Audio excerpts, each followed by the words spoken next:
We're going to bring to order the March 9th Board of Selectmen's meeting. Meetings of the Board of Selectmen are generally recorded for transmission on both Berlin Cable Television Access Channel and YouTube.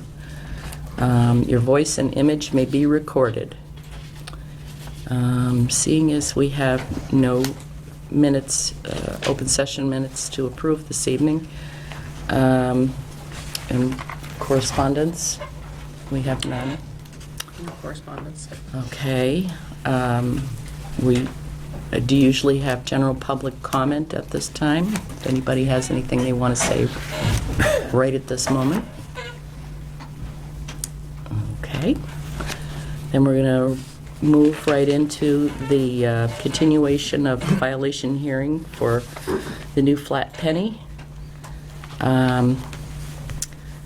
This is a continued hearing of the Berlin Board of Selectmen as the local licensing authority relative to alleged violations of the all alcohol Section 12 license held by Joan Connor, Stephen Scott, and Greg Sanborn as principals of the new Flat Penny LLC, also known as the Flat Penny, at 263 West Street in Berlin. The evidentiary portion of this hearing was held and closed on March 2nd, 2020. Tonight, the board will be deliberating amongst ourselves on the facts presented and will be voting as to whether any violations of the alcoholic beverages license are found. The board has all documents submitted at the hearing for its reference. Following this hearing, the board, in its sole discretion, may choose to consider ABCC application forms submitted for changes in ownership, interest, and management.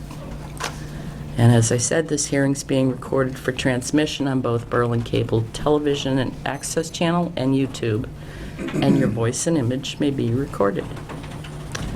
Notice of this hearing was sent by certified mail return receipt and by email to Attorney James Mears on February 20th, 2020.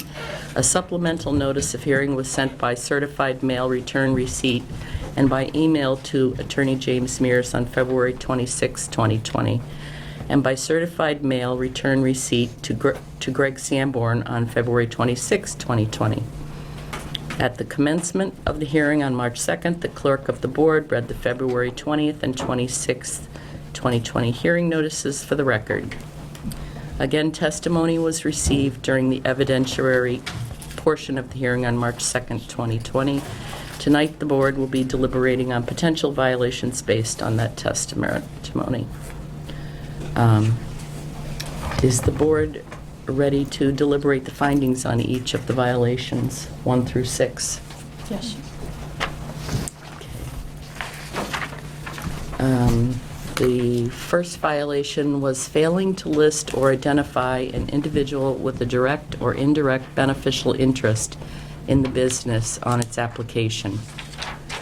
I would ask for the board if they have any feedback on this. I'd like to clarify beneficial interest. Is that financial or ownership, or can you define that a little bit? I think it's probably both. Okay. I mean, certainly a financial interest, I mean, that's the point of identifying the principal parties. Ones who are going to have financial interest, but I think it could be anyone who's, you know, if they're either a corporate officer or they should be because of the role they're playing. So I think it's either one or both. Okay, thank you. Okay. You want to add anything?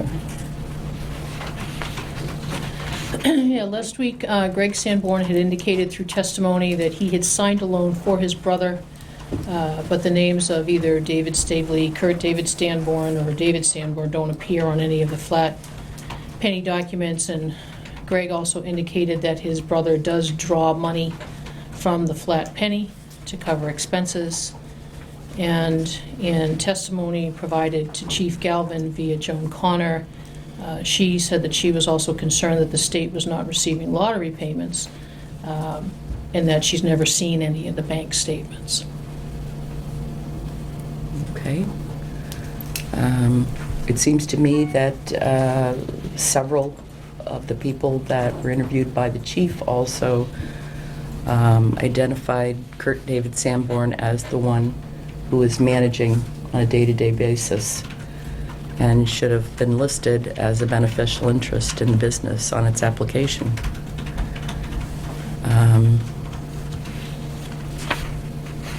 Yeah, I mean, I'm skeptical of a lot of the testimony because of the back and forth and the nature of this. But yeah, Greg Sanborn did say that it sounds to me like basically his brother's been running the Running the business. restaurant. Okay, so would we agree that that is clearly a violation? Yes. Agreed. Okay. Do you want votes on each of these? I'd say just take an official vote. Okay. on each one. Do I hear a motion to call number one a violation? So moved. And seconded. Okay, all in favor? Aye. Aye. Number two is filing one or more falsified applications signed under pains of perjury with the board. For example, change of manager, change of DBA, etc. Allegedly signed by Greg Sanborn. Did you want to start? I did. There was testimony provided by Greg Sanborn through the chief of police that he indicated he did not sign any documents to provide notice there was a change in manager. In testimony also provided to Chief Galvin via Greg Sanborn, when Chief asked him, "Tell me about the new manager," the response from Greg was, "You'll have to tell me who it is." David Butziger, apologize for the pronunciation, through written statement said that he was hired on February 18th by David Sanborn. Greg Sanborn, also in testimony last Monday on the 2nd, said that he does not personally hire anyone, so one has to question who was responsible for hiring Joan or Stephen. Stephen Scott had indicated via written testimony that he was hired by David, and Greg had indicated through written testimony that he has little to do with the business and his brother David is running it. Okay.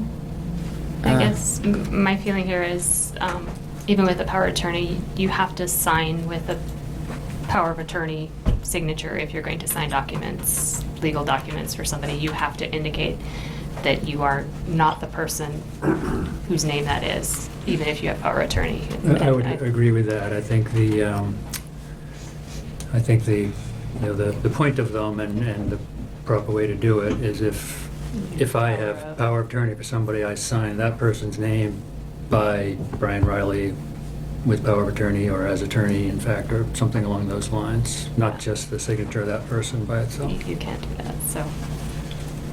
I would just add that the local licensing authority, even though there was a said power of attorney, was never made aware of the power of attorney until March 2nd. Greg Sanborn testified that he also only co-signed the mortgage and knows nothing about and has no involvement in the business and did not sign any other documents. So that leaves us to think that Kurt David Sanborn is the one signing the documents. I would even go so far as to say that David Butziger's tips certificate looks to me as though it was tampered with. I don't think that we have any basis, given that none of us are document experts or forgery Right. experts, to say anything of that nature. Well, it's just a matter of dates. I wouldn't, yeah. I know we're not going there. I would focus on the Yes. ADCC applications. Okay. So, hearing what you've said, I would ask if there's a motion to call number 2 a violation. So moved. And seconded. Okay, all in favor? Aye. Aye. Purchasing alcohol is number 3 from an unauthorized vendor, anyone other than a wholesaler. Anyone want to start, or? I just don't think there's a whole lot of proof one way or the other with this, given the bad blood between the two parties. I don't have a real good basis for that one. In last week's testimony, Greg Sanborn could not provide the name of any vendor he had dealt with. Written testimony provided by Joan O'Connor stated that she accompanied David Sanborn to Total Wines to purchase inventory. Written testimony by Stephen Scott indicated that Kurt refused to let anyone but himself deal with liquor vendors. And also a written statement by Stephen indicated that Kurt started purchasing liquor for the restaurant at surrounding liquor stores. The only thing I would add is that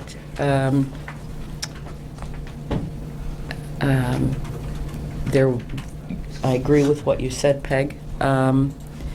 Just that there is no proof.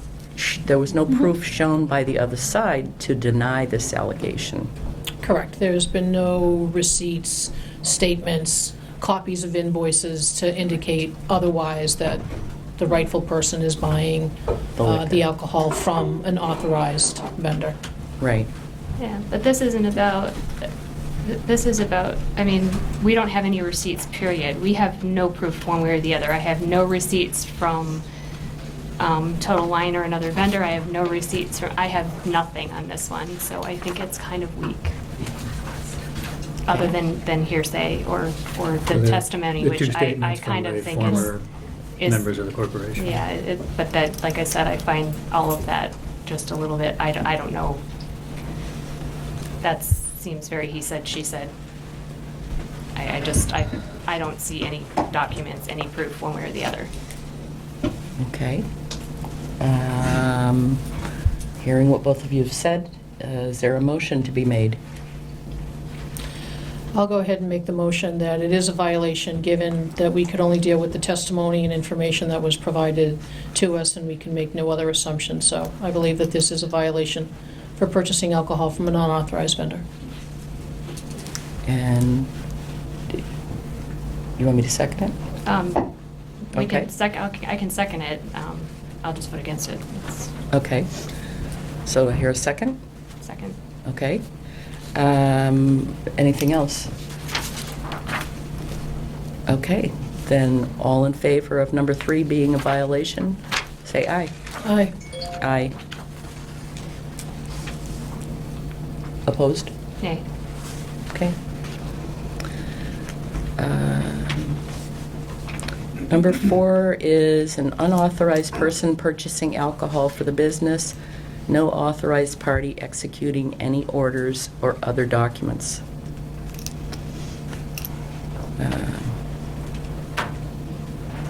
I just have in my notes that Kurt David Sanborn is unauthorized, even if he signed Greg Sanborn's name.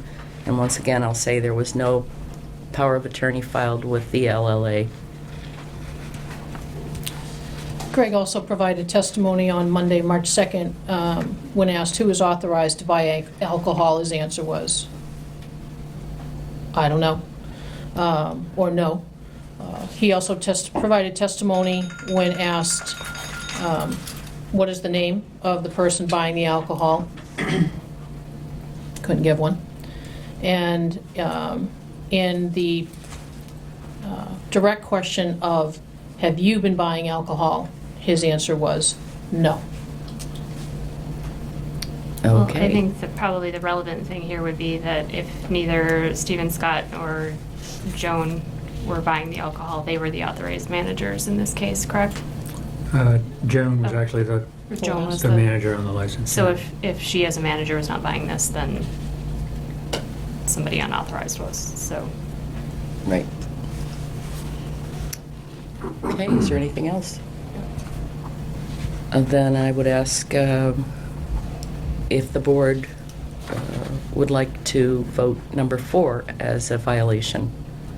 Say aye. Aye. Oh, I guess I need You a need a second. I'm motion. sorry, I need a motion. So moved. And seconded. Second. All right. All in favor? Aye. Aye. Number 5 is an unauthorized person acting as a manager. I think it's been pretty clearly shown Mhm. that Kurt was acting as a manager or whatever. his name was. I think that's, Correct, especially in the email that was sent to David Sanborn and not Greg Sanborn from Stephen Scott, indicating that as of November 10th, he was no longer affiliated with the Flat Penny. Excuse me. That, let's see. Again, in testimony by Greg last Monday, he indicated his brother runs the restaurant.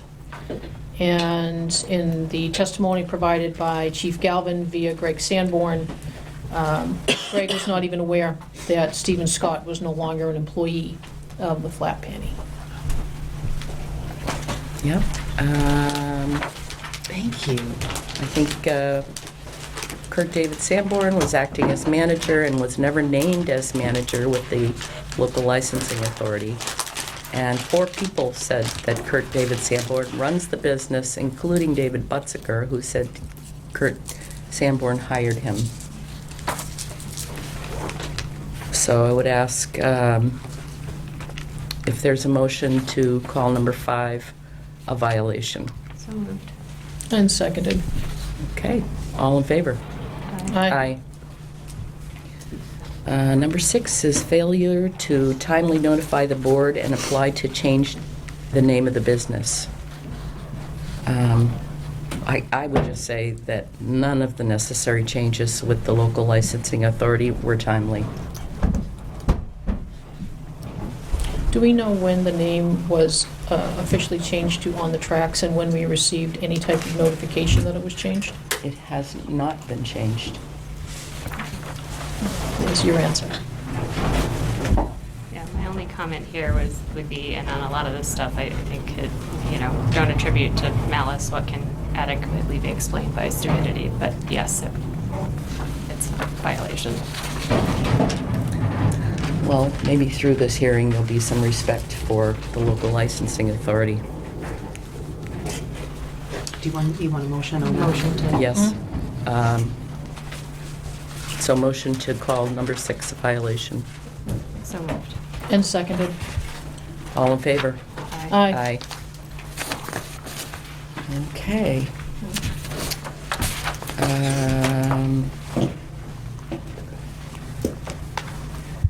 Now we need to deliberate on, after all the testimony, the documents, and our discussion, what action the board is going to take with these violations found. I can start. Given that this is not the first time that this has happened, given that the information provided seems overwhelming that there was continued fraud and no one really stepped up to stop it, I would like to see the liquor license for Flat Penny / On the Tracks be rescinded as of tomorrow, Revoked? revoked. Can I ask a clarification? Given that this license is a new license, we are just looking at January forward, correct, or not? Or do we take into consideration things that happened previously? Well, It's the Because liquor these weren't the license. owners and they weren't the holders of the Yeah, that's license, so right. I need to understand.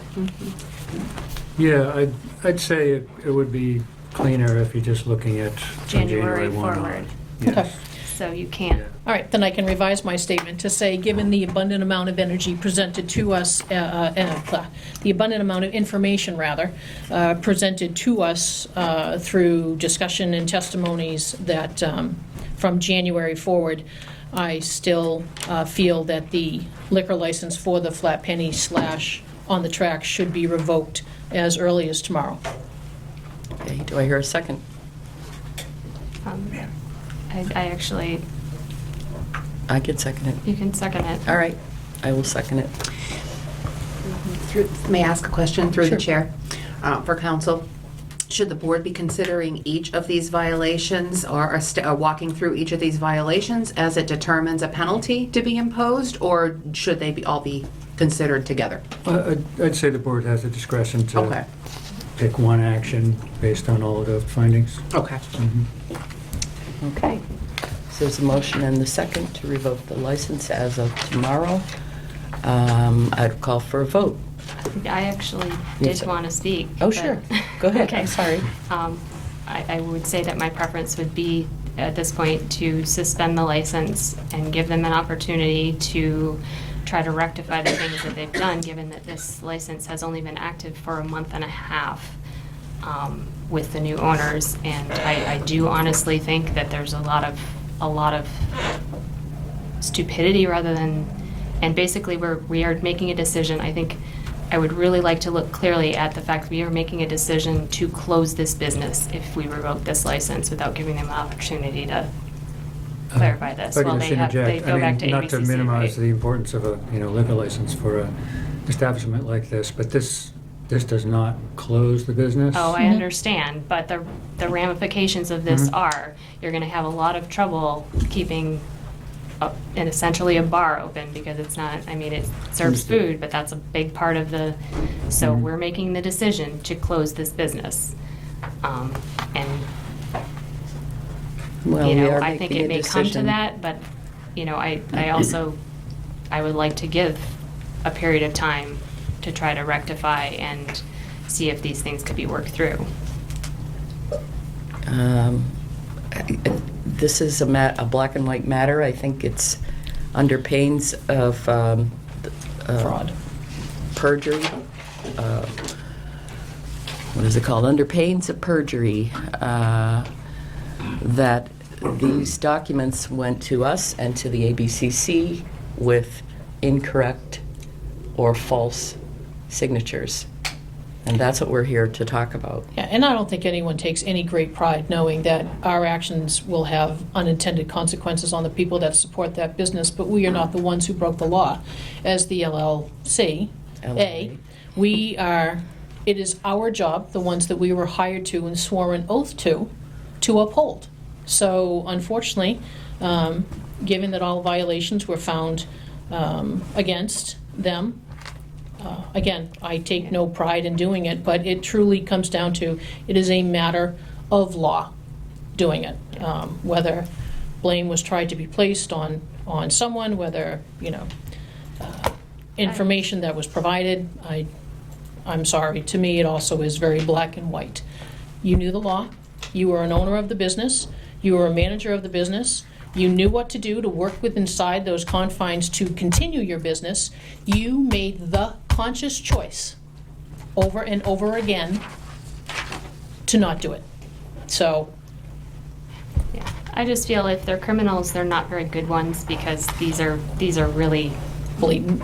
sort of, yeah, it just seems more like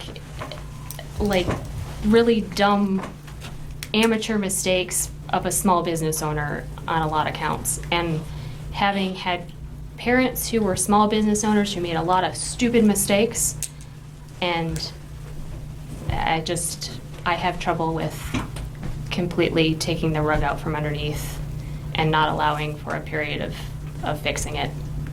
But at the same time, too, the people who were involved are not novices. It wasn't a bunch of people sitting around going, hey, let's buy a business. All of them had indicated that they had multiple years of industry knowledge. So to me, if you're going to venture into this, one would think you would do homework and you would understand and you would do your due diligence. And I mean, and at least I agree with you that what was done was just silly. I mean, But it was done over and over It's and over again. amateur hour. Correct. And I think that's the one thing that bothers me. If there was only one of the violations that we said, yeah, and the other ones we wavered on, but it was clear over and over and over again, and lack of notification to the board, lack of notification to ABCC, we would have been more than happy to work with them. Absolutely, it's a business in Berlin. I mean, we're charged with taking care of our town, but unfortunately, you can only go so far when someone pushes the limit. And to me, this is a push the limit. I have to say, I'd be a little leery about coming in and trying to work with the board after the last experience. I would have been trying to fly under the radar, and that, but and that's part of the thing. Like the changing of the name, that just strikes me as a thing that draws attention. So if you knew that was going to draw the attention of the board, why would you do it? Given your last experience, it seems just a little absurd. that you'd even draw that kind of attention, which like, for me, it seems like it's something that, there are a couple things. Obviously, they didn't do their homework. Maybe we also need to do a better job. I looked around and I saw Auburn, I think it is, has something that is handed over to a license holder when they get their license, so that they know all the rules and If they aren't trying need to go help, they find. could have asked.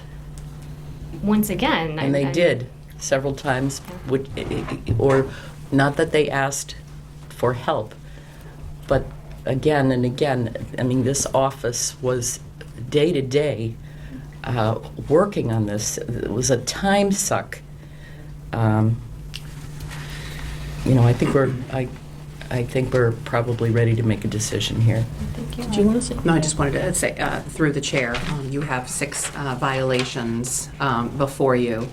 And the first 2 clearly are quite serious violations involving the potential for fraud, and at the very least, lack of notice on signatories on legal documents. So I just wanted to note that, yes, as you go through the list, the violations, while there are violations, they don't necessarily involve criminal activity or criminal intent, Not all of them. or fraudulent intent. No. And I think, and my guess is most of them did not. I mean, Mm. that there was not an intent here. But go ahead Okay. and make your vote. Anything else before we take a vote? So there is a motion on the table and a second to, did you want to say something? Well, I just wondered if town council has any additional. Do you have anything else to add? I don't think so.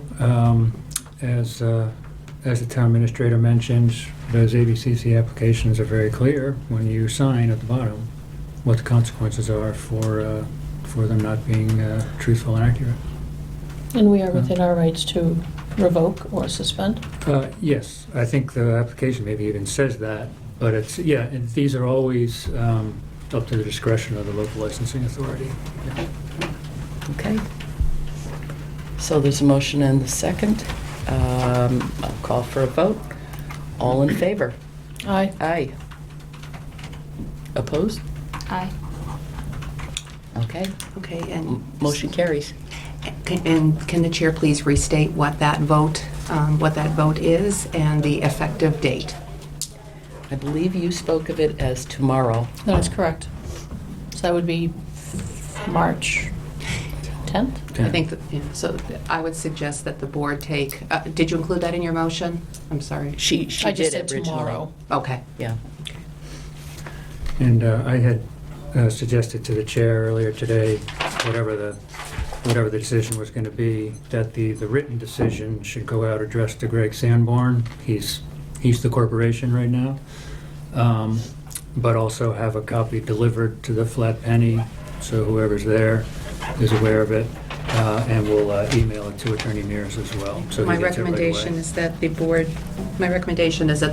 assign the police department to hand deliver that notice, I agreed. Seconded, agreed. and that the notice be delivered prior to 11 a.m. When the business opens. Did you have a question, Mary? Well, their license goes until 1 in the morning, tomorrow morning. So do you mean it to end after tonight's shift at 1 o'clock? And then Effective business tomorrow. forfeit their- Effective business tomorrow. Okay. Well, so still, but still technically business tomorrow is 1 a.m. Opening, the opening of the Opening. business. But they need to have the letter delivered. Correct. So tomorrow morning, March 10th, tomorrow morning prior to 11 by Chief Galvin or someone. Okay. That's right. All right. Have we covered everything? I think so. So the written decision will go out Okay. tomorrow.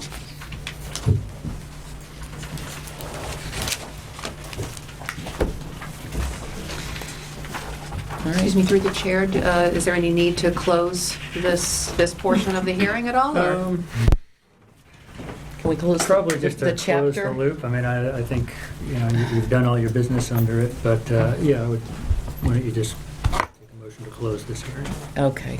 Do I hear a motion to close the hearing? So moved. And seconded. All in favor? Aye. Aye.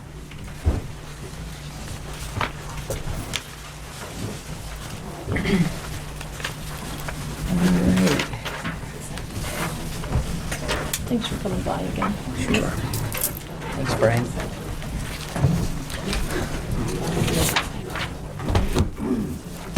If we need you for anything, we'll be in touch. Oh, we're gonna need them. There's another thing we need to probably contact him about at some point. Okay, you know where Get you I on am. speed dial. Get you on speed dial. I don't want to, no. We like talking to you, Brian, but not that much. Wow. Thank you for being I'm used here. to it. He knows. Thank you. Okay. Thank you Thanks, for Brian. being Thank here. you. All right. We had another yes. I know you got another hearing That's going. quite all right. I'll get through this. Took a little longer than we thought. Sorry about that. That's okay. Sorry, I didn't get it to you electronically. Thank you. So another month has gone by. It seems like I'm here every week, so it doesn't matter. We're in touch about just about One way or everything. the other.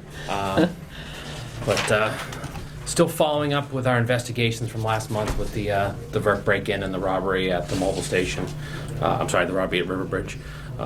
Made some progress in both, but still some overtime concerns, but nothing that's putting us over the edge or anything like that.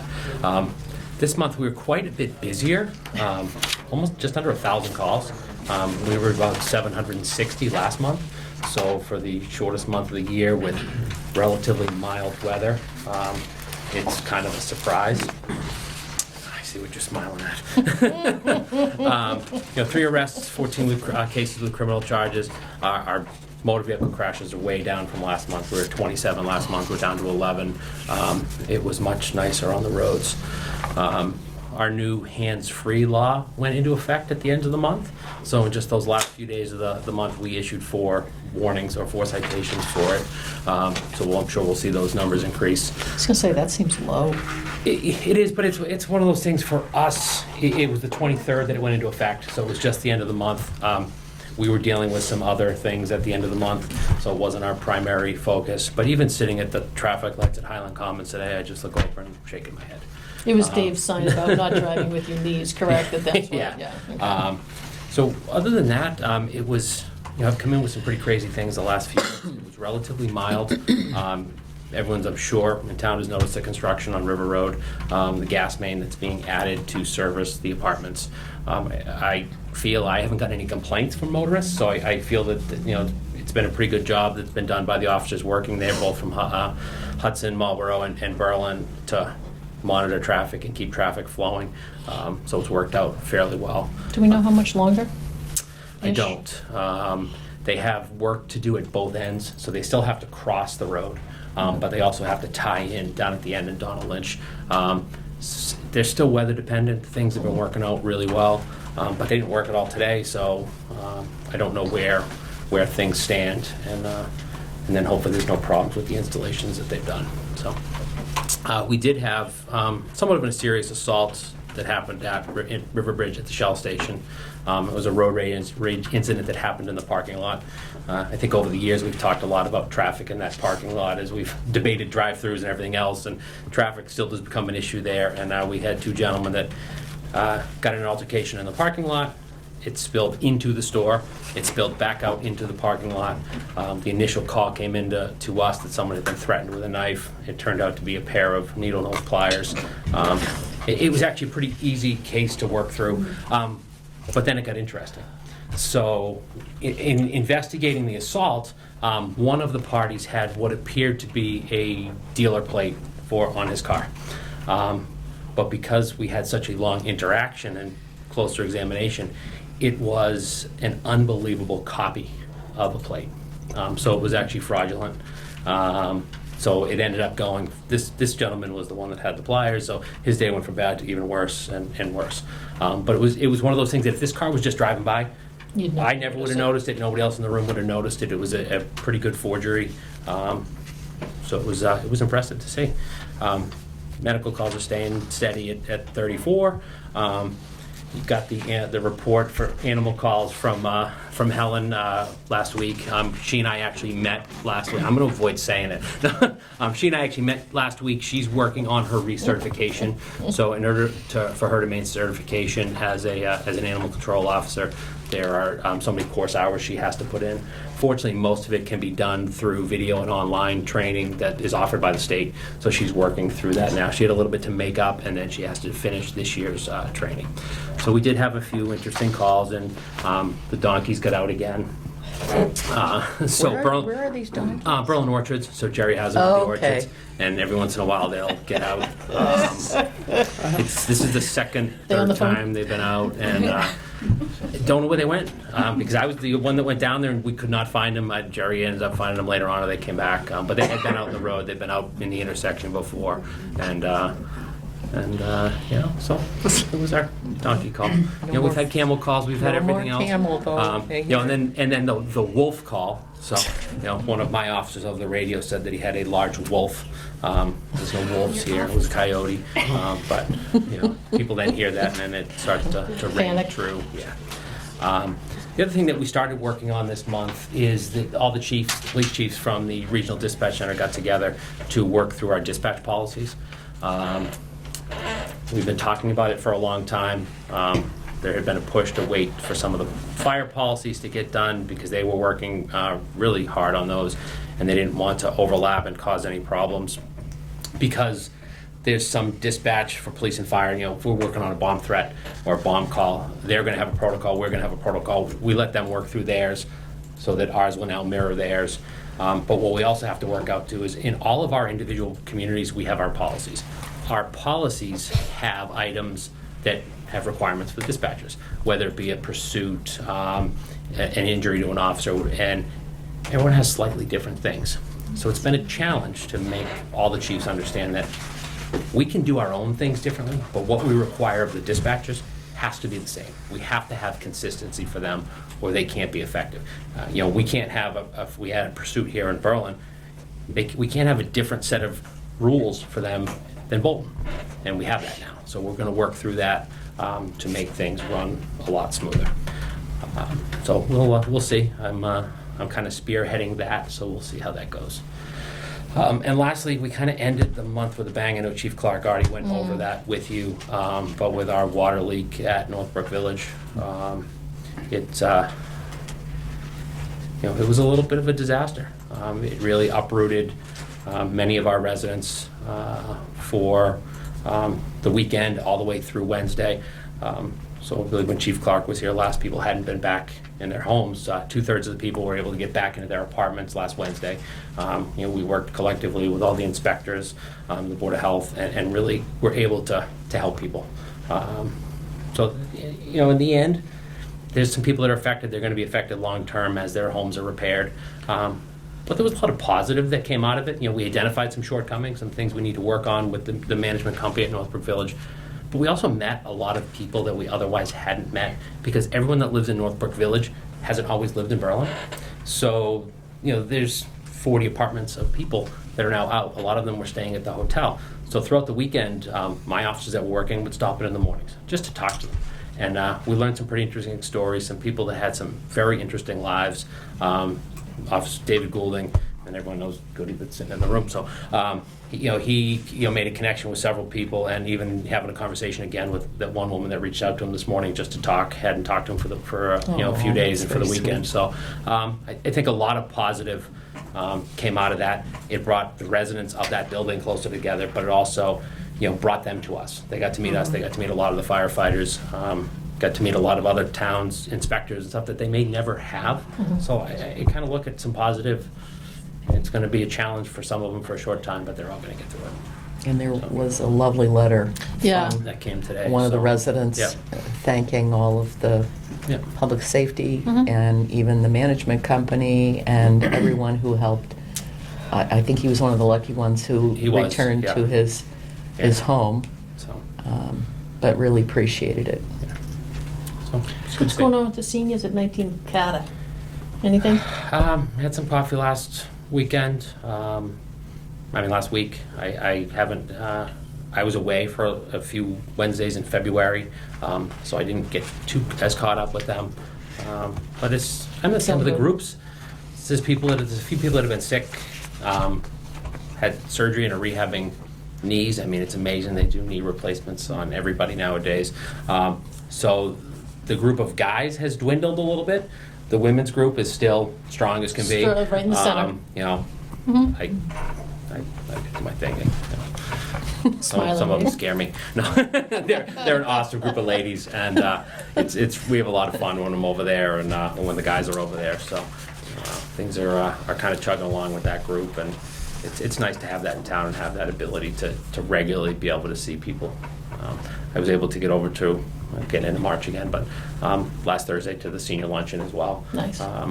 There was actually one of the residents from Northbrook that was there. So I wanted to be there to answer some of their questions about what happened at Northbrook. I didn't know how many residents had actually participated in our senior association. So there was one there, and she's one of the ones that's going to be displaced long term. So she was able to actually fill people in a little bit on what her situation is and how things are going to move forward. So all in all, it was good. Had a couple of questions about coronavirus there, and just actually I can give you a little bit of an update on that. Yeah. Chief Clark and I have had some preliminary conversations. Margaret, we had some preliminary conversations last week on what direction we will move in. We're getting our information from the state Department of Public Health, the chiefs' organizations on both sides, and as we get more information and if there's action the town needs to take, we'll make sure we keep you informed. Yeah, I was just thinking because the seniors are such a vulnerable population to this sort of thing, Right. you Yeah. know, the luncheons and stuff, Yeah. those things, maybe things that it might be wise to suspend for. Yeah, I mean, a period we'll of time keep or them in the loop. Or, that sort of our thing. hope is that we're going to get a better handle and a better idea of numbers. I think the Yeah. reality is the numbers are much higher than we have any idea I of. think And we'll get more as they continue to look more into vaccinations and treatments. And I know limiting the larger gatherings gives us time so things don't Right. spread as quickly so that we can figure It's this hard. You want out. to find a balance. You don't want to create panic Right. until we get a lot of factual information. But people have died, so we do want to err on the side of caution. I have friends and their kids. They actually canceled the swim meet this past weekend. Yet then other friends or same family, they were at a volleyball tournament with 96 courts in the World Trade or in the convention center in Boston with teams from all over the country playing volleyball. So I think we still need to kind of stay the Be course, vigilant. live our lives, but do smart. what they're telling us. Be smart. Like we're trying to prevent getting the flu. Wash your hands. Stay clean. Right. Do all those same things that we've always done for years. It's most important now. Yeah. Purell. Right. Even just wash your hands. You don't have to spend $5,000 on eBay for Purell. Through the chair, we do have links to the Department of Public Health website on our website and on our Facebook page, so we're trying to connect people that way. They put out great posters and precautionary instructions like Chief was just going over. And also, I'm wondering if Chief, if you could just touch on the whole Wattaquatic Road truck exclusion meeting Absolutely, that we I forgot had. about that. So we had a meeting. So the town of Bolton is looking to have tractor trailers excluded from Wattaquatic Road. They get a lot of truck traffic that's heading to Clinton through there. And they're really not doing it to stop trucks. They're doing it because of the intersection at 117 and Wattaquatic. The geometry of the intersection really doesn't work for trucks. And that leads to tie-ups and backups and other problems. So we had a meeting with their traffic engineer and their highway department superintendent the other day to go through it, because we had some concerns. Obviously, Route 62 is a road that's built to handle trucks. We have a lot of trucks that come down it on a daily basis. But we just wanted to make sure if there is an increase in truck traffic, that we have proper signage, that we have what we need that's going to control it. If trucks are coming down Route 62 and they truck straight out down to Route 70 and then into Clinton, it works better than making it right onto West Street and trying to maneuver the Five Corners intersection. And actually we learned today through an email that we already have a truck exclusion on that portion of West Street. So we're going to work with their, they offered at that meeting to do traffic count, to pay for traffic counts for us, to do everything that we needed to get our own. But now we're going to work with them because they've been very willing to provide us with the necessary signage to make sure that we're compliant. And we'll continue to work with them through that process. And hopefully no one will notice a difference in what happens day to day. So if, through the chair, the next step will be for the board to vote to give their Support, support yeah. to the town of Bolton in their Mass Works grant and the truck exclusion. So that'll come on March 23rd. And will Bolton's town administrator be in attendance, or? He could if you need him to be. No, I just didn't know whether you'd already I scheduled haven't, it. I haven't Okay. scheduled that, but he's said if you need him to be here to talk about their Okay. truck exclusion, he could be here. So That's just, it. I could arrange that. That's not I necessary. don't think you Okay. have to take the time. Okay. All right. Can you spell water clock? I'm not even going to try. I probably could figure it out, but I'm not doing it now. Check, check. I learned in second grade because I lived there. So she'll be right there telling you that it's wrong. That's correct. Absolutely. And it's not road, it's hill. Wow. Very much. Thanks, chief. Have a good night. All right, thank you. Wack, wack. All right, we have a little bit of a late appointment with Conservation regarding your warrant article. Want to come up? Sure. Just pull up a chair. You need to speak up, the audience can't hear. Please. There's a whole row of chairs closer up here that you can hear them. It's hot. It's getting hot. Do you want her to come up too? Or? Oh, no, this is your warrant article. Yeah. Never mind. She can come Well, up. I'm confused. Hey, Ashley. I can't, no, I'm just an audience member. All right, so can you, Introduce yourself. John, it's nice to meet you, actually. Nice to meet you, too. Um, I'm John Haney, the chair since September of the Conservation Commission, And you were just put on the commission. about 3 years ago. Okay, okay. All right, I just had a chance to watch over the weekend the video of the meeting where you talked about this article, or at least most of it. It was. It's a it was long meeting. long. It was a very long meeting. So I guess I would ask, tell us how you got to the point you're at as far as not negotiation. Tell us how you. What's the point? Yeah. So what are you trying to do? What are you trying to change? It is the general opinion of most conservation commissions and most conservation groups in Massachusetts that the Wetlands Protection Act. Could you speak up a little bit, please? Yes. You're a guy. Guys have to eat it louder. Yeah, no. Okay. I don't know what to say about that, but Okay. All right. it is generally accepted by most conservation commissions in Massachusetts and most conservation groups in Massachusetts that the Wetlands Protection Act does not go far enough to protect wetlands resources in the state.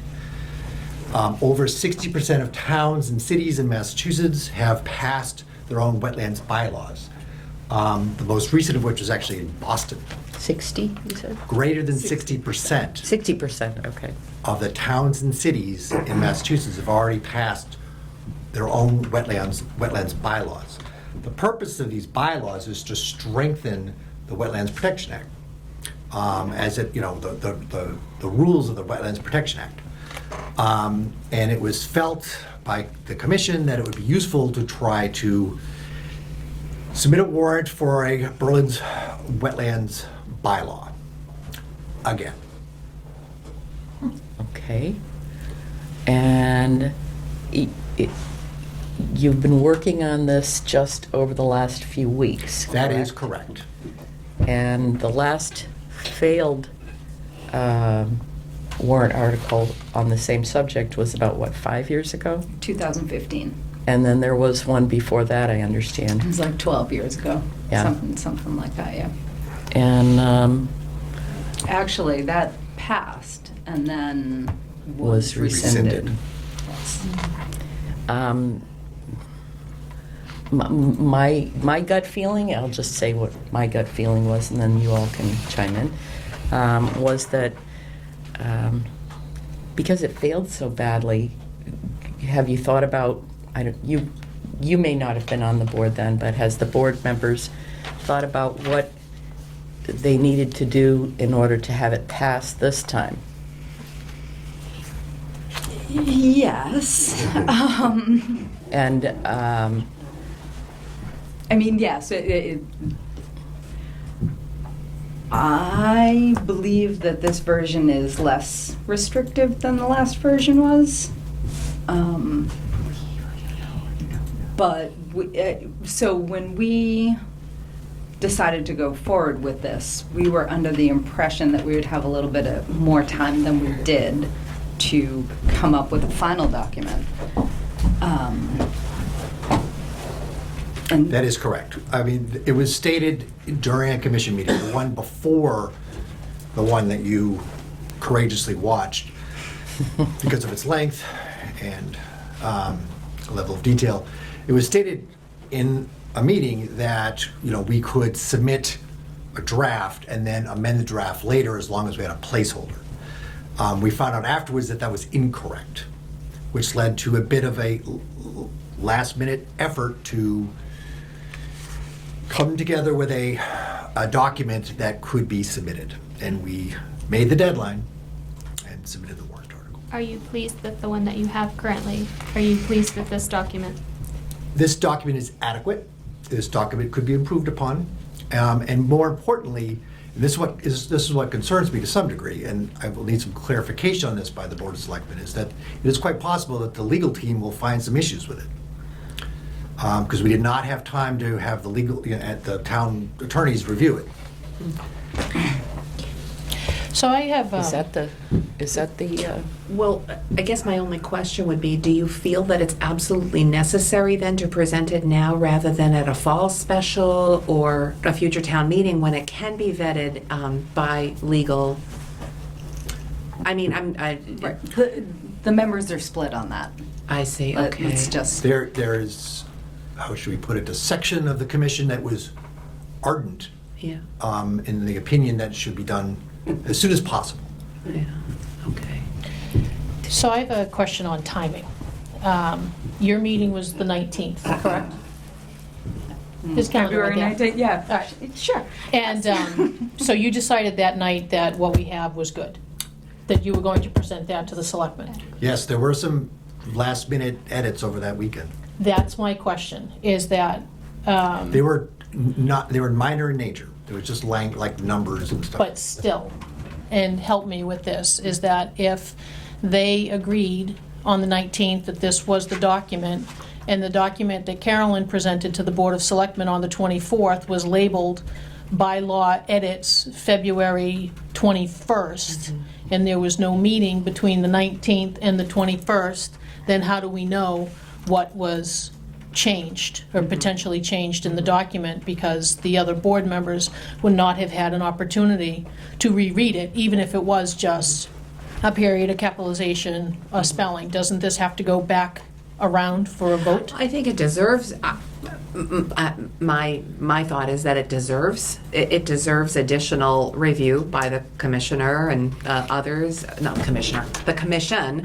and others, and of course, legal counsel. This is a long, long document that's going to require significant legal review, so I just think the timing is, the timing's tight.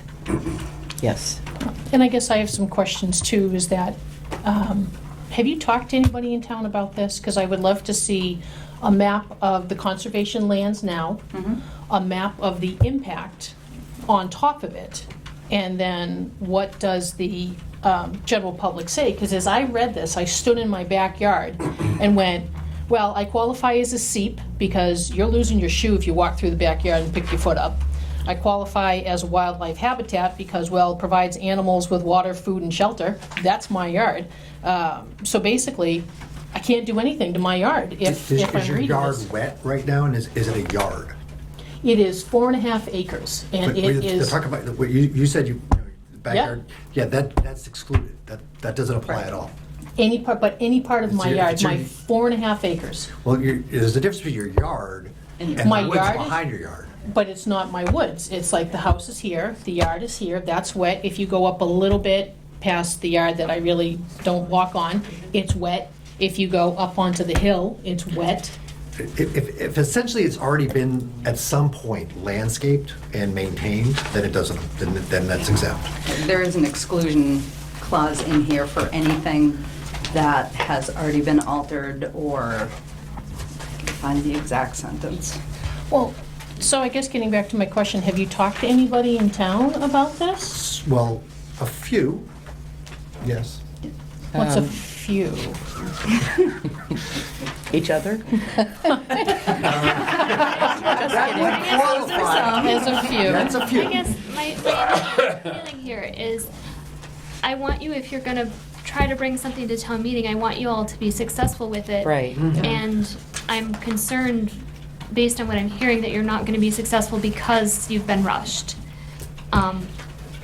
And it might make sense to wait until fall and work hard on it now and get what you want, and rather than coming here and saying it's adequate and having to say to everybody else, well, it's adequate, you can say, we really stand behind this and we really thought this through. It's That, a very reasonable comment. okay? 'Cause I mean- And Go ahead. I was just going to say, and I think by meeting with some of the public, you're also going to find out how many are going to be affected by this. And it might actually give you a chance to see, I don't think this is going to fly. Maybe we need to take this out, or, that kind of thing. I think I had a few phone calls over the weekend, very concerned about this. What'd they say? I just told them to come. Oh, okay. Well, and I'm You know. concerned too, because in your first paragraph, you have, towards the end, Berlin Conservation Commission likely to have significant or cumulative significant effect upon wetland resource area values, including but not limited to. So my flag went up on what does but not limited to, and who determines what is not limited to. So something that is okay today, 20 years when we're, no longer doing this because we want to have fun, there'll be another group saying, no, no, no. So, It's a fair point. and plus two, I'm concerned about, people in town who have bought land either for, I'm gonna buy it and pay for my children's education with it, I'm gonna sell it and pay for my retirement. Now this, I bought land at, making it up, $500,000. Now because of this, my land is worth $250,000. Just, I do have a comment about that. I was gonna So say, if yes, you, I mean, can if you you bought some expound land on, and you bought it and you knew there was wetlands on it, and now you want to turn it into 4 lots, when it really should just be 1 or 2 lots, that's on you.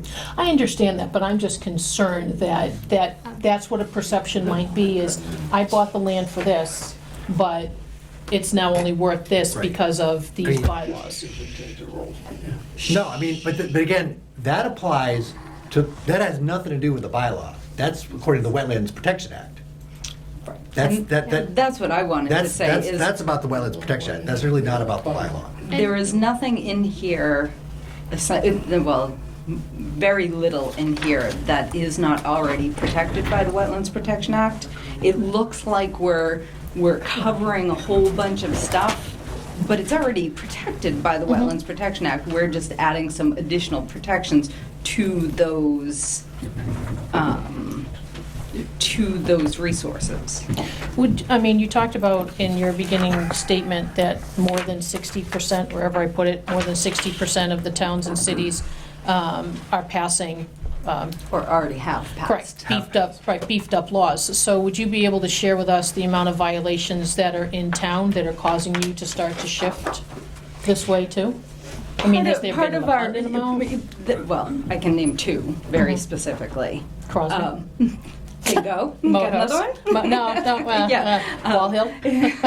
No, well, actually, okay, 3. Okay, all right, I got 2. And part of our reasoning for continuing to come to the town with a document like this is as Berlin continues to be built, there is going to be more pressure on sites that are closer to the resource areas. And we would like to have an additional tool in our toolbox to help protect the wetlands in Berlin. And that is our main goal, is to protect the resources. Water pollution, drinking water, flood control, these are all things that the Wetland Protection Act focuses on and things that we are concerned about becoming issues in town. So the laws as they exist now, does that give you the ability, if a builder wants to come in and says, I want my house here, you go, Not necessarily. And neither does this. All it means is that, so the way the Wetlands Protection Act is now, any work that's done within 100 feet of swamp, for easier description, they have to come to us and tell us what they want to do, and we work with the builder to ensure that what they're doing is not going to harm the resource. Right now, is that the one that's a policy? No, that's the law. That's the Okay. Massachusetts So you State have one Wetlands that's a different Protection issue. Act. That's a different Right. issue. Okay. Right. So that's why there is even a Conservation Commission. The Conservation Commission goal statewide is to implement or to implement the Wetlands Protection Act. Safeguard the wetlands. Or the- But to implement the Wetlands Protection Act, which is a state law. Right, right. Actually, the only law that is overseen by volunteers. While you have a platform, can you briefly explain why it is so important that we protect these resources and why you're working so hard to do that? You're on a roll. In a one sentence, no. Yeah, right, in one sentence. 25 words or less. Because, well, again, hold on. Yep. I have to see what I'm Okay, reading. got it. Public and water, private and public water supply, flood control, erosion control, stormwater damage prevention, water quality, which includes water pollution, wildlife habitat. They're all things that we all take for granted until they're gone, especially here in Berlin. We drink the water that comes out of the ground here. Okay? And, you know, the streams and rivers around here could easily be polluted like they were a century ago. But we don't want that anymore. You know, we want there to be some wildlife around here and not to have this Right. place be turned into a Every parking lot. time somebody posts a picture on Facebook of of an animal that we have here in Berlin that you don't find Right. in Hudson, in Marlborough, we're all so proud to be from Berlin. Well, all of that comes from protecting the areas that these animals live in. And I honestly don't think it's a question of what it is that you guys are trying to do. To me, it seems that the public would like more of an input to them than for the committee to sit for 3 hours, God love you, on that Wednesday, and to go through this and, as been said, to push it through. I think that, you know, there's builder people that I see sitting in the town, in the audience, there's Board of Health people I see sitting here, that I'm sure would want input to this. So it might be in your best interest to take those ones that want to push it through and to push back gently on them. To say, you have a choice. I mean, this can go on the warrant in May and it can go down in flames again. Or you take your time and you go back and you do it right. You can have it right or you can have it right now, but you can't have both, so you got to pick one. So, I mean, that would be one of my comments too, was you need to get the Board of Health involved. You also, it would be nice to even contact the building commissioner and get some input. Might help. And local builders. Though at the end of the day, it is town meeting that decides whether this goes through. But I can say just based on the initial presentation, I would be nervous because it's whether it is or not, it's gonna look like it wasn't well thought through and it wasn't planned in the way that it needs to be planned in order to pass. So I would then submit a request to withdraw that warrant? Is that how that works?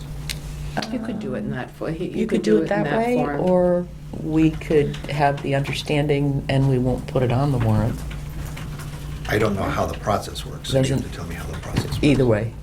Either You way. can would you simply prefer? request. Ultimately, this is the board's warrant. They're going to be signing the warrant on March 30th. Right now, they're reviewing all the different articles that have been presented and talking to different proponents. So if you are prepared to ask for withdrawal at this time, knowing that it's going to be coming to a future town meeting, just have to notify the board.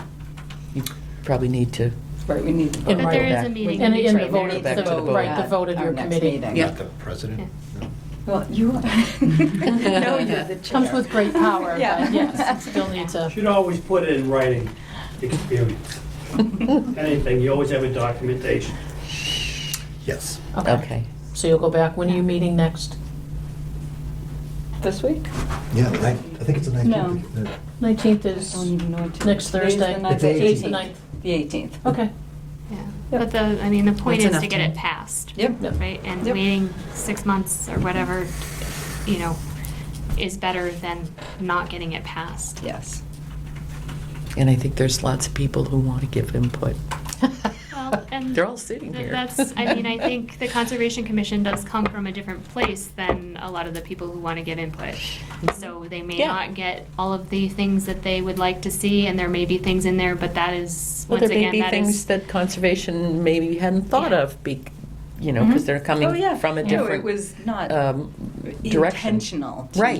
Yeah. To Right. not get input. Or even changing language a little bit. Right, well, Could also- that we believed we had the opportunity to do Yeah. and would like to do. Okay. So, yes. So in the future, once we get the bones hammered out, because that's the other thing. I'm not really qualified to write law, just so y'all know. Yes. Once we get the goals of the document, do we then go to town council and have them write it? Have them review it? So it seems that you would have at least a rough draft. You'd have a draft of what you Right. want council to weigh in on.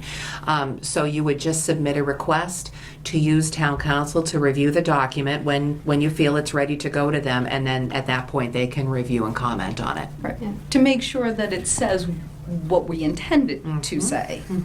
Because what we read isn't what lawyers read.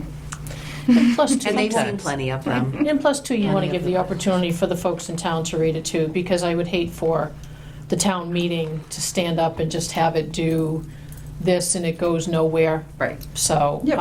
if you could have public sessions, either 19 Carter, 1870, and hammer it all out, then that would probably be in your best interest, the interest of all the folks that are sitting here tonight, Right. and those not here.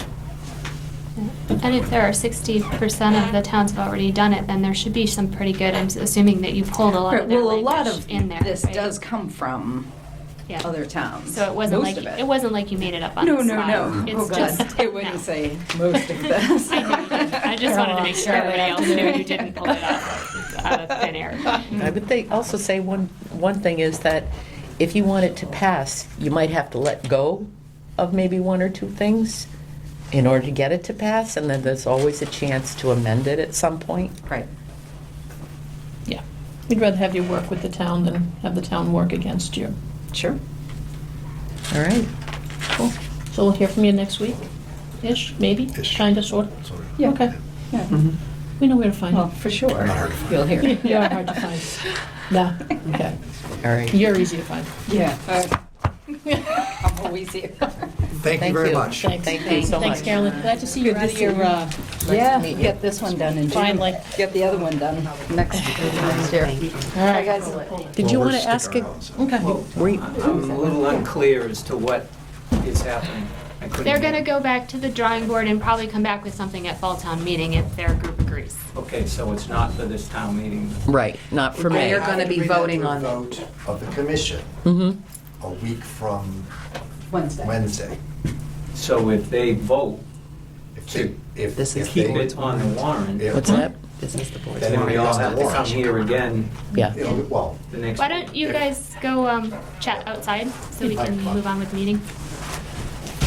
Thanks It's so up much to for the coming. selectmen to decide. Mike, it's up to the selectmen to decide if it goes on the warrant or not. Okay. Can I say something? You can always say something. Your backyard, when they tell you it doesn't apply to that. No, This is not, this is not the public We got a comment wildlife section, Mike. sanctuary up there, Peggy, that don't tell us. no. Here. Thanks, Duncan. All right. All right, You gotta where stop are we? feeding them, Duncan.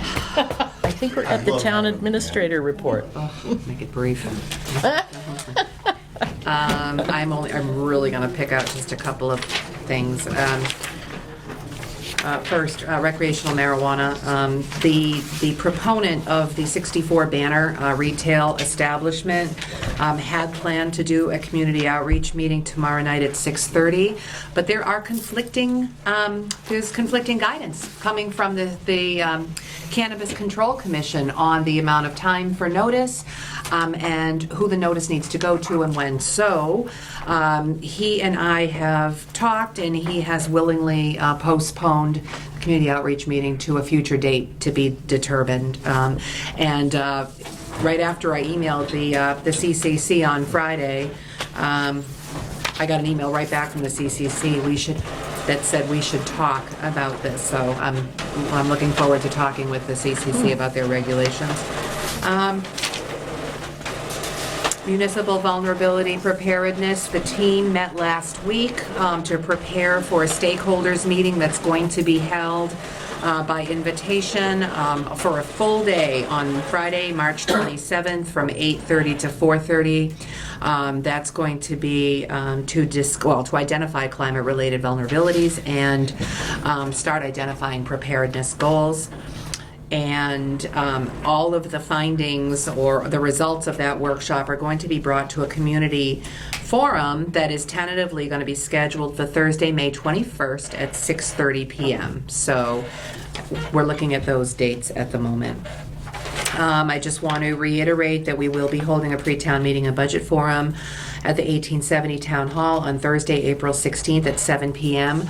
I am inviting the board, the Finance Committee, the Capital Planning Committee, and all other warrant article proponents to speak to their articles on the town meeting warrant, so we can kind of fully vet what's gonna be going on at town meeting.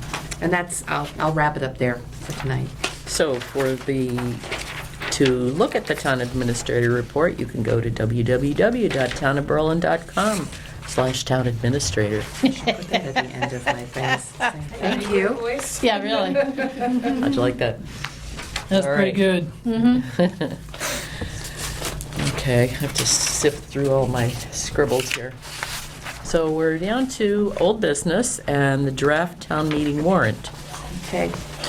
We received comments back from legal today on the articles that the board previously voted to include.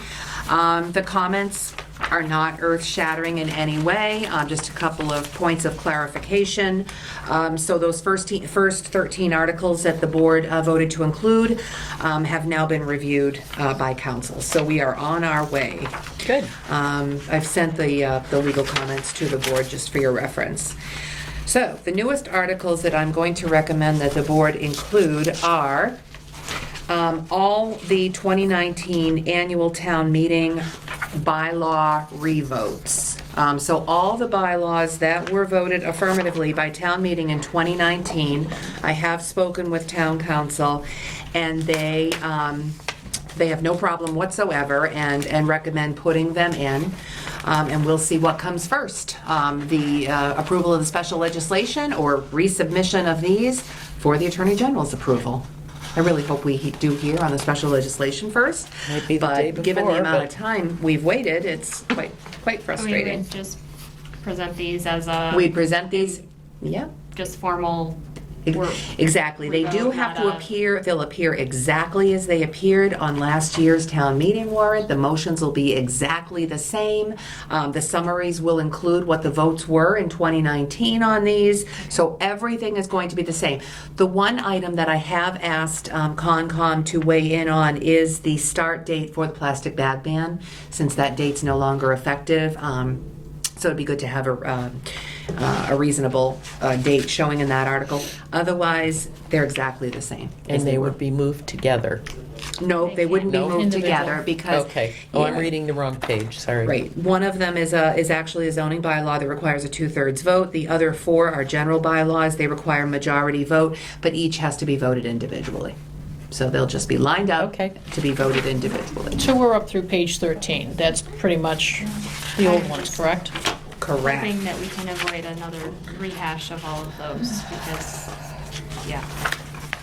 If there's any way that we can expedite the approval of special legislation, that would be. Did you have a question, Ashley? Yeah, I just was clarifying, but Margaret just reiterated, if the special legislation came through, you wouldn't have to revote. That's correct. All the articles could be passed over, and legal counsel has weighed in on that. So we would just pass over the articles. Okay. Yep.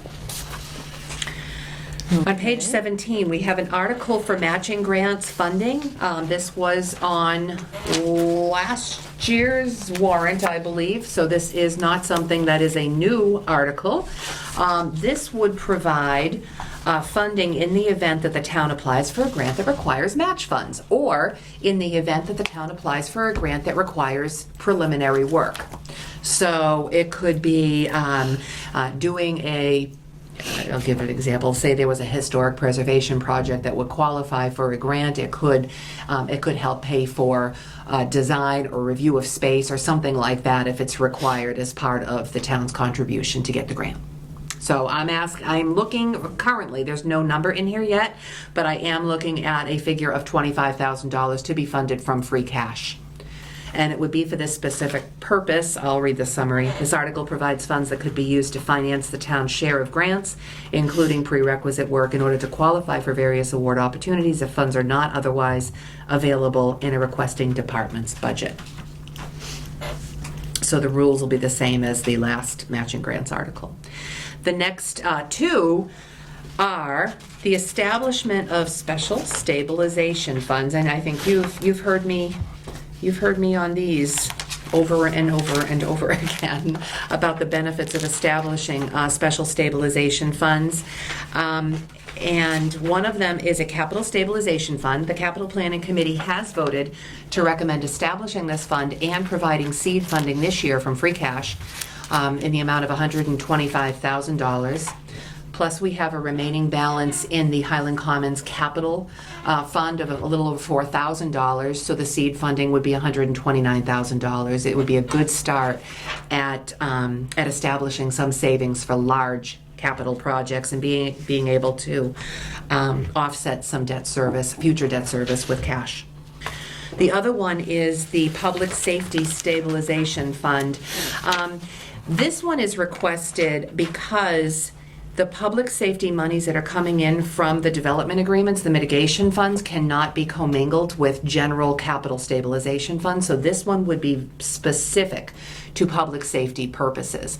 But it wouldn't necessarily restrict the monies going into the stabilization fund from the development agreements. It could be, if ambulance receipts really start coming in at a faster pace and more substantially, the town could actually appropriate some money from the receipts reserved account to the Public Safety Stabilization Fund to fund larger public safety equipment and projects. So I definitely recommend that one, and the Capital Planning Committee at its most recent meeting voted to support this establishment of the stabilization fund.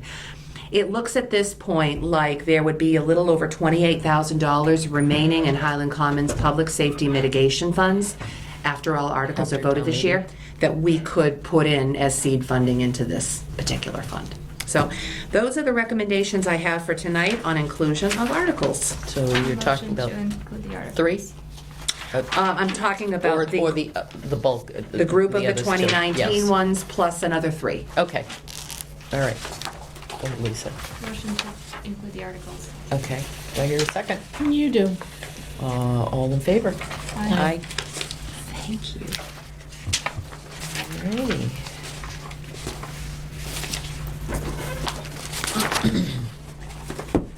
The draft FY21 budget. Okay, this is, you'll see that I gave you a really long list of recommendations here because I really did want to go over a lot of things. The board is really on its way to wrapping up the approval, its approvals on the budget request. So you've come a long way. But I wanted to touch on revenues. There has been some movement here on the draft revenues and revenue projections. So first of all, on your front page where it says copy of draft FY21 Berlin budget, this is your revenue summary page. We have, the administrative team met last week and we have made some adjustments in the projected revenues. First of all, under local receipts, there is an estimated, well, we anticipate the hotels tax increasing in the coming year, so we have increased that line by $5,000 to reflect the potential increase in the rooms tax. Next is offset receipts, and if you look at your second page, you have the breakdown of all the local receipts. The increase in offset receipts is attributable to the estimated fees that are going to be received by the transfer station stickers. So the Board of Health has voted to increase the cost of the transfer station stickers, and this number reflects a conservative total revenues generated from the transfer station stickers. The additional amounts in offset receipts are the estimated offsets for the electrical inspector, plumbing and gas inspector, and also prior capital article closeouts. I don't see prior capital articles as offset receipts per se. I tend to think of them as other funding sources, and they're actually other one-time funding sources. But these happen to be going directly to the Berlin Memorial School capital assessment, so you'll see these as a revenue source in the budget article. So that, based on these adjustments and the draft operating budget, the way it stands now, there is tentatively a surplus of a little over $100,000 in revenues over the total budget requests at this point. So there'll be more movement on that, but let's, if nobody has any questions, we can jump right over to the few lines that I'm prepared to make recommendations on tonight. First of all, I gotta find them. It's hard on, okay, first one is line 40. Let me make sure I've got that. Oh, okay, no, first of all is actually personnel costs. I just want to explain. In January, the Personnel Committee presented recommendations to the board on market-based wage adjustments. I have talked to a few positions that were included in that survey about potentially phasing in the wage adjustments. First, you'll see under the accountant full-time salary, the Personnel Committee had recommended a larger increase to get the position to market, and recognizing that the department already had a significant requested increase due to increased hours, I spoke with the town accountant and asked if she would be amenable to phasing that and giving the HR consultant a chance to come in to town and doing her market study, the comp and class study. The other one is, and this is not from the Personnel Committee, this is quite the opposite. This is a request that was put in by the assessors on the part-time salary of the assessing director. They had requested an increase of 3 hours a week effective next year on that salary line. And I did speak with the assessing director last week and asked her too to give the HR consultant a chance to come in and do the comp and class study. and reduce the hours to an additional 1 hour a week to start, and give the HR consultant time to do their work. So those are a few adjustments I made. I don't have recommendations on those tonight, but I did want to fill you in on where we're at with those. And the rest is I've explained in my memo to the board. Now, on budget recommendations. First, on line 40, Ag Commission expenses. The Agricultural Commission has included $425, most of which is one-time costs to finish the shed. I have confirmed and noted that the Agricultural Commission will not be including those same expenses in FY22. So the budget line should be reduced by at least a large portion of that amount that is going to be used to finish the shed. The next one is line 41. Part-time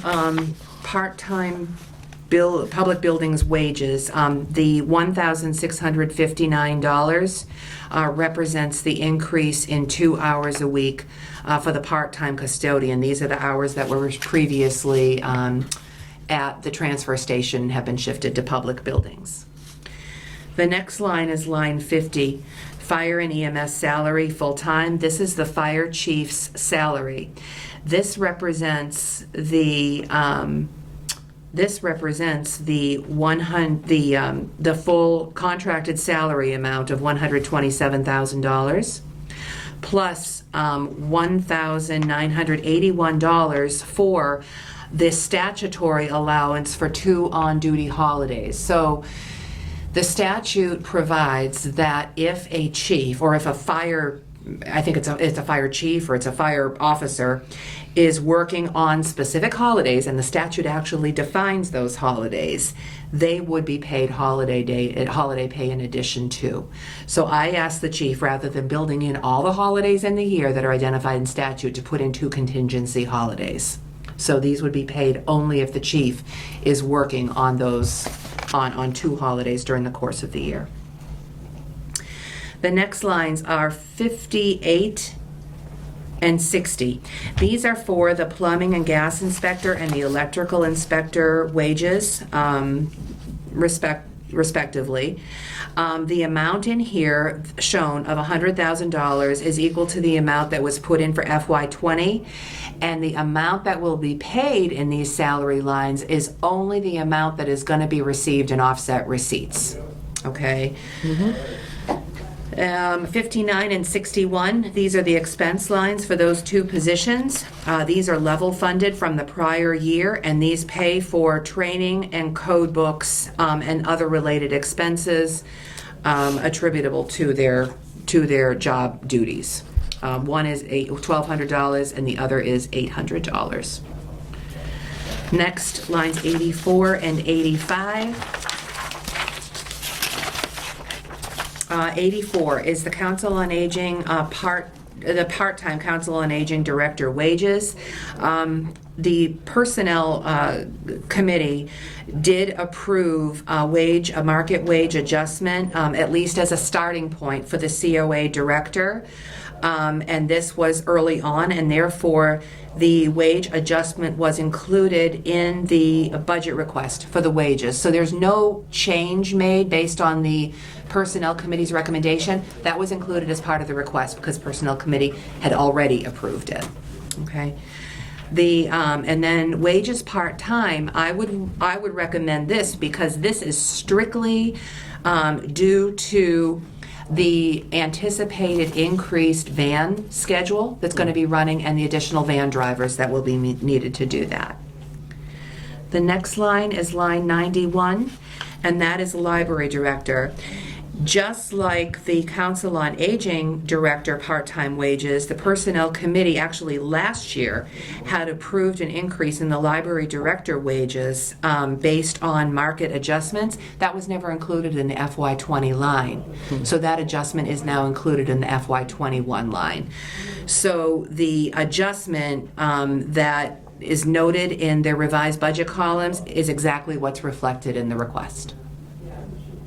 And the rest of those wages are children's librarian, adult services librarian, library aides, circulation assistants, etc.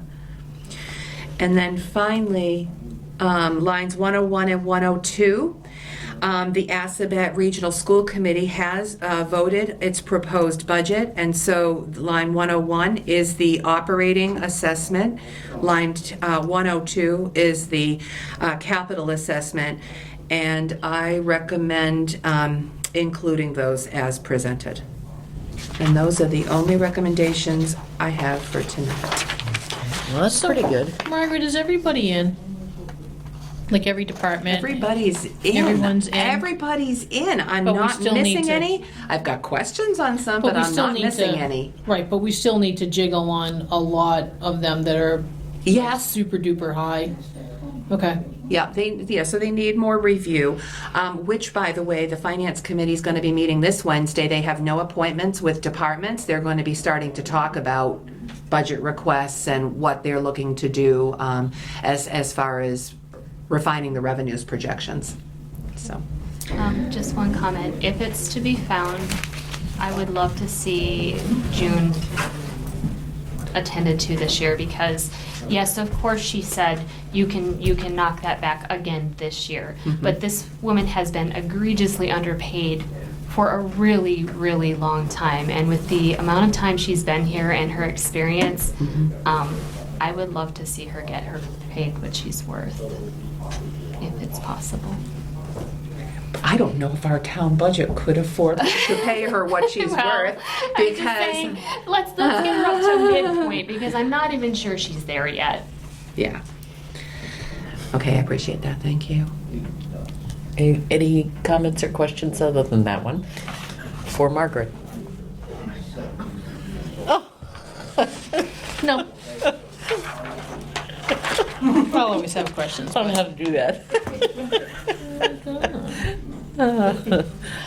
I do. All right, would you like a motion? No, she's looking for a question herself. I have plenty. Agree to your recommendations? That's what I'd be looking for. So moved. Okay, second? Yeah, we'll give it to her. Okay, all in favor? Aye. Aye. Thank you.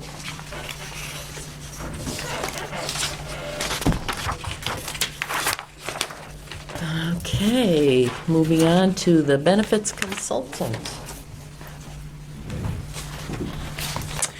Okay, this doesn't require board action, but I wanted to at least fill you in as to where we're at with the request for proposals. So I've essentially had to reformat the request for proposals in standard RFP format. And so the document has grown in size. But I would welcome any comments. You have the entire draft right now. I know there'll be tweaks needed.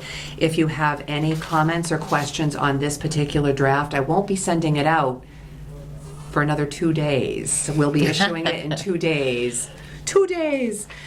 And then potential proposers will have until April 3rd to submit both price and non-price proposals. So I ask that you look at it and ask any questions you have. I've also sent it to Dennis because the treasurer, he submitted the previous one, and I want him to be able to look at it as he'll be receiving the proposals from the consultants. I thought it looked good, actually. It's getting there. Doing an RFP is never really much fun, so. But that's okay, it's getting there, and I think that we're making some progress. So please let me know if you have any questions or comments. Okay. I'm going to move on to the policy for the 1870 Town Hall use and fee schedule. This will be the board's second viewing of these documents, but I certainly don't expect it to be your last. This is the first time actually you're seeing the user's guide red line. So that is one thing. I did receive comments from PEG and have incorporated those in the instructions on the back of the first page. PEG asked about including a caterer telephone number and email address. That makes perfect sense. And also asked about including approvals by the 1870 Town Hall manager, so I've included that. That makes sense too. And confirmation of receipt actually is pretty practical. So the 1870 Town manager now has space to be able to receive these documents and can actually keep track of the fact that they have been filed with the manager. So my request is that the board continue to review these and get me any comments or questions you have in the next week or so. Okay. I'll give you more than 2 days. Give you a few Next more, week or so. few extra days. There's plenty to go through here, so. If you give us just 2 days, then we don't have time to put it off, so. Oh, I just don't know how much you'll appreciate that. Okay, COA van determination. So my recommendation to the board at this point is that the board approve moving ahead with acquiring a Council on Aging van this fiscal year. It has to be purchased this fiscal year through the WRTA procurement as required by the legislative budget. And the reason for this is, and not pursuing an agreement through the RTA, is that the RTA does restrict travel between regional transit areas still, and that could be prohibitive in an agreement with them unless and until they're able to come to agreeable terms with neighboring RTAs to cross each other's borders. It's kind of unfortunate, well, it's fortunate and unfortunate that the legislative budget included the $60,000 this year because the state is starting to make real progress on transportation improvement measures. And I have a feeling that in the coming year or 2 years, there are going to be some incentives, additional incentives, and we may be able to avail ourselves of those. But the timing on this is not going to work with the direction the state's going. And with the dying van. And the dying dam probably won't make it either. And I do, I for the life of me cannot remember right now who I talked to, but one of the districts is definitely allowing, one of the communities that I talked to had something in place where they could go out of their district, and it might have been in Montezut, but I know There are other RTAs that are doing. somewhere Yep. that they could look at and potentially, There is this crossing over borders, at least partially into each other's territories for certain things, is not unheard of. The PVTA and the Franklin Regional Transit Authority, they do it all the time. Yeah. Over, for the same reason. through I their mean, border. we're on the border. It's not Right. a reasonable restriction. Right, it's not, and I do hope they can find a way to just allow that and work with the other RTAs. So that's my recommendation, that we move ahead with this purchase. I do not have a dollar amount yet on a van, but we do have the town meeting placeholder for a supplemental appropriation if needed. Okay, and that was my next question was, and size of van and. Yeah, that- Right. I have a picture of a van. It wouldn't be as large and luxurious as the the $120,000 van, but it would hold, I think it's 9 to 11 people, and it would accommodate a wheelchair. It's got a lift, so. I don't think they've had 9 to 11 people in that van at once. But they would like to potentially expand Yes. into Yeah. trips. Yes. Is what you're looking at, would it be easier for others to drive? Because I know one of the things that I heard from our COA a while back was that they were uncomfortable at the thought of getting in something as large as we have now and driving it. Not But as if we li- had something somewhat smaller, like a normal van, that we might get more drivers because they'd have a higher comfort level with that. So the one that I've looked at a few different vans.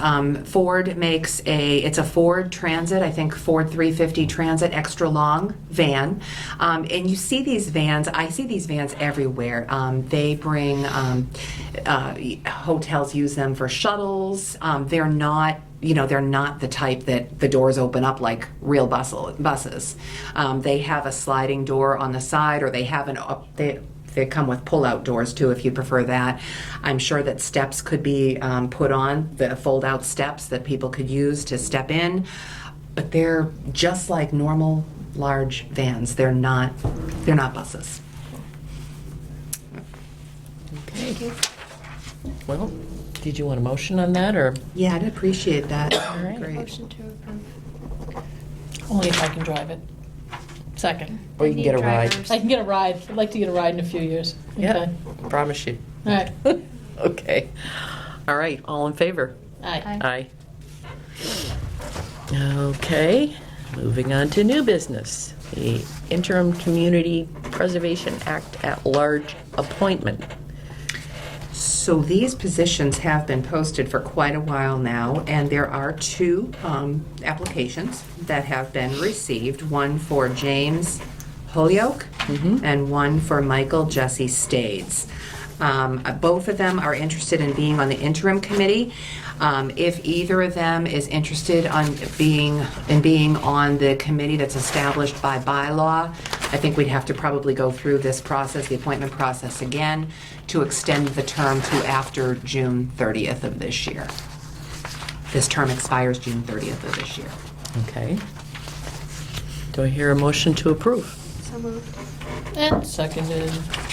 I think they'll be a good addition. Me too. Thank you for stepping up. All in favor? Aye. Aye.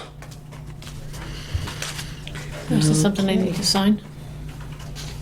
Do we have the letters ready? Yeah. Actually, I have. them right here. I mean, I've got these. Are these all right? I have two right in my folder. I have two. Oh, they're stapled, right, so, Oh. sorry.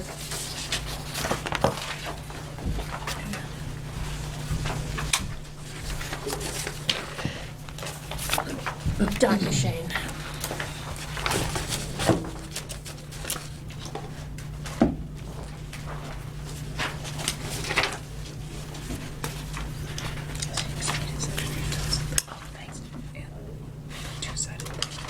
Okay. Sign.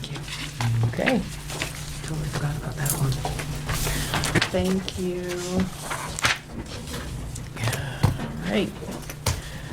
And finally, board questions and comments.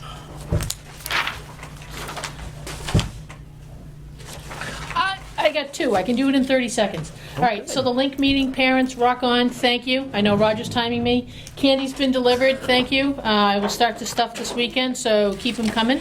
And I made the changes. I only made one copy, but I made the changes to the volunteer That from looks- last week. Yeah, that looks fine to me. Okay. You look at this. All right, I added Lisa's changes. Thank you. M2, otherwise known as Margaret, had one too. I answered M2. You do, you answered M2. I do. How'd I do? 30? Done?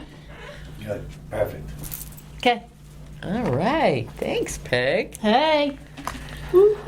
Thank you. All right, so we do have need for, do we have need for an executive Yes. session? Is there someone Conservation. here? Yeah, sure this they're out in the under hall. under items under reason 6 and under reason 7. Right, I just didn't see anybody. So we'll enter executive session, Massachusetts General Law, Chapter 30A, Section 21A, Reasons 6 and 7, to consider the purchase, exchange, lease, or value of real property after the chair declares that an open meeting may have a detrimental effect on the negotiating position of the public body. I do so declare that. And to vote to approve executive session meeting minutes March 2nd. And And we'll, vote to come and back. only, and we return to open session only to adjourn. Wysocki, aye.